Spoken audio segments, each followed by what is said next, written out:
Bom dia, meu nome é Caio, vim apresentar o meu projeto que tem como título Isolamento e Identificação de Fungos Intestinais do Aedes aegypti e a caracterização do seu papel na fisiologia do inseto na transmissão de arbovírus. Eu trabalho no Laboratório de Bioquímica de Insetos e Parasitos, que fica no Instituto de Biofísica Carlos Chagas Filho. Eu sou orientado pela professora Ana Bahia e pelo professor Norton Reis.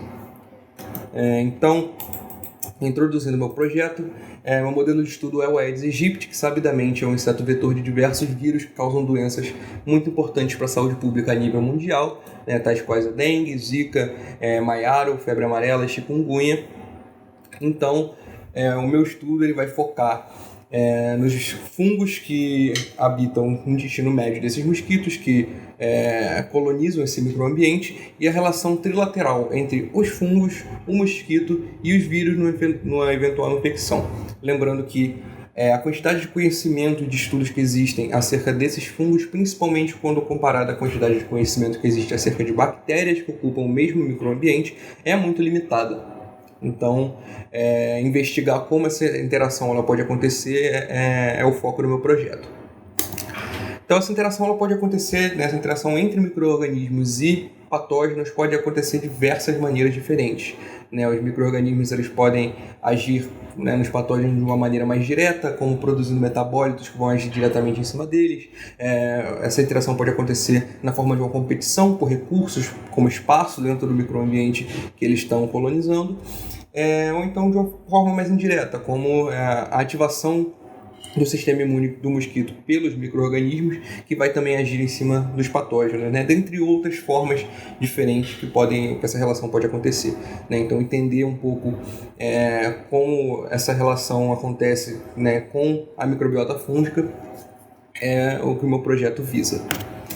Então, os objetivos do meu projeto são entender um pouco dessa composição da microbiota fúngica dos mosquitos Aedes aegypti, do intestino desses mosquitos, intestino médio, compreender como essa microbiota fúngica vai impactar algumas questões de fitness e adaptabilidade do mosquito ao ambiente, e como essa microbiota fúngica, qual o papel que ela vai exercer numa eventual infecção por algum arbovírus que o Aedes aegypti seja vetor. Então, os objetivos específicos são entender como essa microbiota fúngica do mosquito vai variar dentro de algumas condições a que esses mosquitos foram submetidos, eliminar a microbiota fúngica para entender como isso vai impactar no fitness da adaptabilidade do inseto, entender também como cada um desses isolados vai impactar nessas questões, isolar algum desses fungos cultiváveis do intestino médio do mosquito Aedes aegypti e caracterizar esses isolados, e testar também uma possível ação antiviral de cada um desses isolados com alguns arbovírus aos quais o Aedes aegypti é vetor. Então, os experimentos que foram feitos, primeiro, foi para entender como essa microbiota fúngica do Aedes aegypti é modulada dentro de algumas condições na vida do mosquito.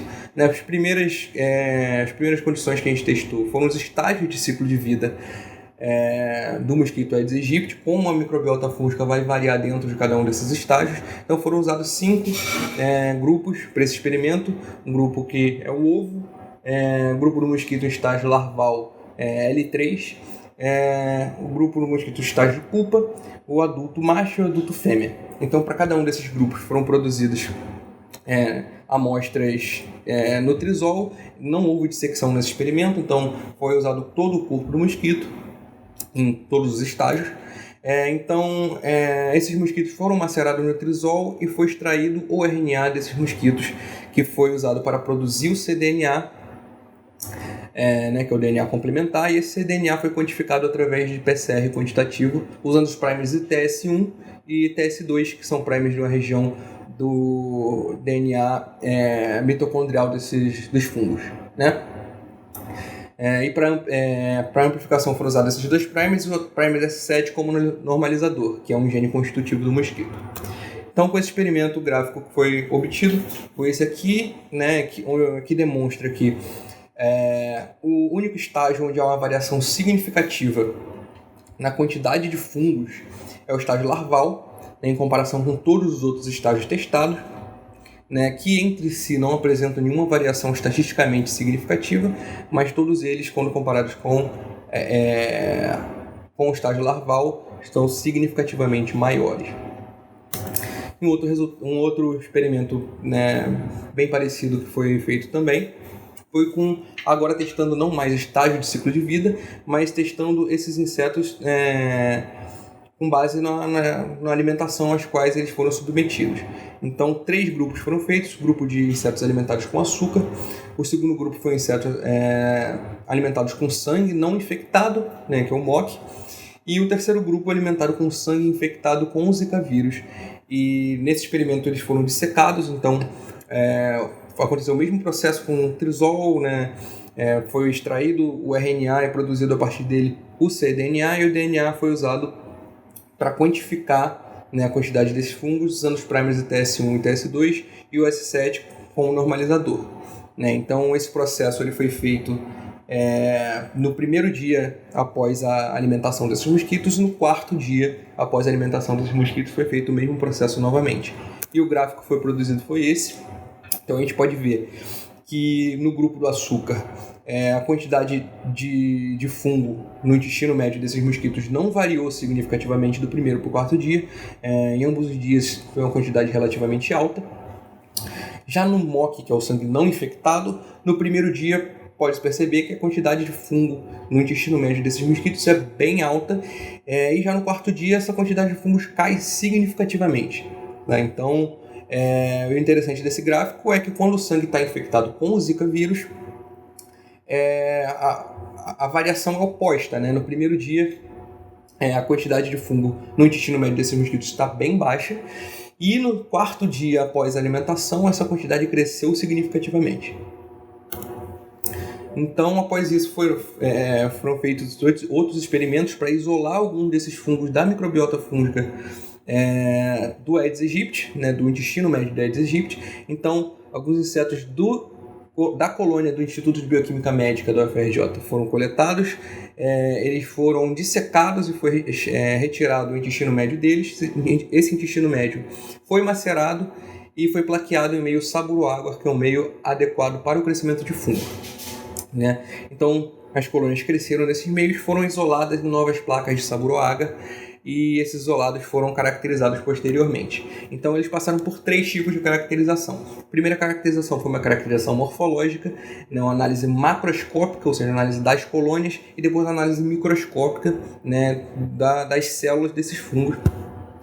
E a partir dessa caracterização morfológica, né, então esses foram os 13 isolados obtidos, né, com esse isolamento de fungos, dos fungos do intestino médio de Aedes aegypti. E com a caracterização macroscópica foi produzida essa tabela com alguns aspectos das colônias desses 13 isolados fúngicos. Podemos perceber, né, assim que a gente bate o olho nessa tabela, que apenas um desses fungos, que é o AF4, é filamentoso, e os outros 12 fungos são leveduriformes. E aqui são as informações das colônias de cada um deles.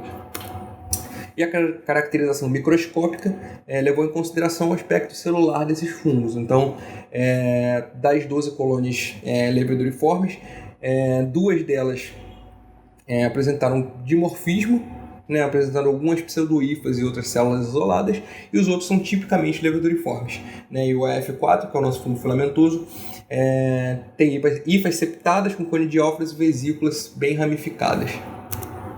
Então, a segunda bateria de caracterização que a gente submeteu a esses isolados foi a caracterização bioquímica. Fizemos 2 testes bioquímicos nesses isolados fúngicos, o teste de catalase e o teste de urease, e todas as colônias deram negativos para todos esses testes.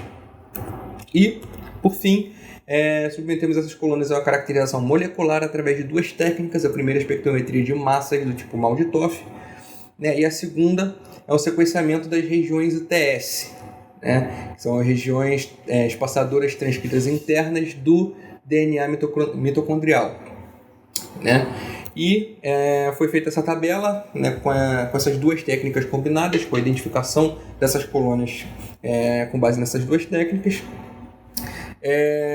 e conseguimos identificar a nível de espécie 10 desses 13 isolados fúngicos de Aedes aegypti.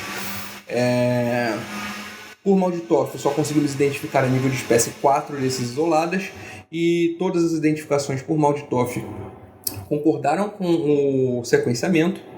Então, a maior parte das nossas leveduras são espécies de Cândida, sendo que 2 são Cândida intermédia e o resto Cândida guilhermondi. Uma das nossas leveduras é uma Codamaya homeri e o nosso fungo filamentoso é um Penicillium citrinum. Então, a partir disso, esses isolados, o sobrenadante desses isolados foi testado em células embrionárias de Aedes aegypti, que são as células AG2, para uma possível ação antiviral. Então, para esse experimento, essas células foram sensibilizadas com o sobrenadante desses fungos que foram crescidos em meio Schneider, que é o meio dessas células mesmo.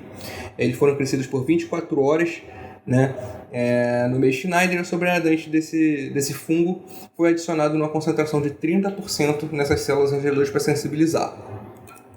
Essas células, após serem sensibilizadas, elas foram infectadas com o vírus Zika, Então, foi feita essa infecção, ela ficou com o vírus Zika incubando nessas células por 3 dias. Esse vírus Zika ele foi infectado, as células foram infectadas, com o vírus Zika num MOI de 0,1, ou seja, foi uma partícula viral para cada 10 células que estavam no poço. E após esses 3 dias, o sobrenadante dessas células foi coletado para a titulação. E a titulação foi feita com um ensaio de plaque, um ensaio de placa de Lise em células vero.